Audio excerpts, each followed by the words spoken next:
শিল্পী সুধাকন্ত ডক্টৰ ভূপেন হাজৰিকাদেৱৰ ৯৬ সংখ্যক আজি উপজাত দিন। আমি আজিৰ এই পবিত্ৰ ক্ষণত অসম জাতীয়তাবাদী যুৱ ছাত্ৰ পৰিষদ ৬টা জিলা সমিতি আৰু সোণাৰী আঞ্চলিক সমিতিয়ে সদৰ কাৰ্যালয়ত তেখেতক আমি এগছি বন্তি প্ৰজ্বলন কাৰ্যসূচীৰে স্মৰণ কৰিছোঁ। তেখেত য'তেই আছে কুশলে থাকক, শান্তিত থাকক, আমি তাৰে কামনা কৰিছোঁ।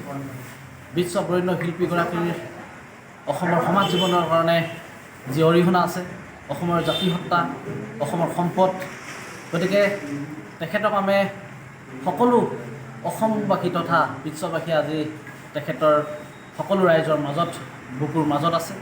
গতিকে তেখেতৰ এই ৯৬ সংখ্যক পবিত্ৰ জন্মদিনটোত আমি শ্ৰদ্ধাৰে তেখেতক স্মৰণ কৰিছোঁ। আৰু আমি এই পবিত্ৰ স্থলীৰ পৰা আমি এটা কথা আমি কৈ দিব বিচাৰিছোঁ সংবাদ মাধ্যমৰ জৰিয়তে, ৰাজ্য চৰকাৰ তথা সাংস্কৃতিক পৰিক্ৰমা বিভাগক আমি ক'ব বিচাৰিছোঁ যে তেখেতৰ নামত যিসমূহ আচলতে প্ৰেক্ষাগৃহ বা যিসমূহ অনুষ্ঠান তেখেতৰ নামত আয়োজন কৰিছিল, সেই অনুষ্ঠানসমূহ কিন্তু আজিৰ তাৰিখত এটা অনুষ্ঠান পাতিব পৰা অৱস্থাত নাই। গতিকে আমি আজিৰ এই প্ৰবিষ্টথলীৰ পৰাই আমি অসম চৰকাৰ তথা সাংস্কৃতিক পৰিক্ৰমা বিভাগক আমি শীঘ্ৰেই যিসমূহ প্ৰেক্ষাগৃহ বা যিসমূহ অনুষ্ঠান তেখেতৰ নামত উৎসৰ্গা কৰিছিল, সেই অনুষ্ঠানসমূহ সুন্দৰভাৱে গঢ়ি তুলিবৰ কাৰণে আমি পুনৰবাৰ এই প্ৰবিষ্টথলীৰ পৰাই আমি দাবী জনাইছোঁ।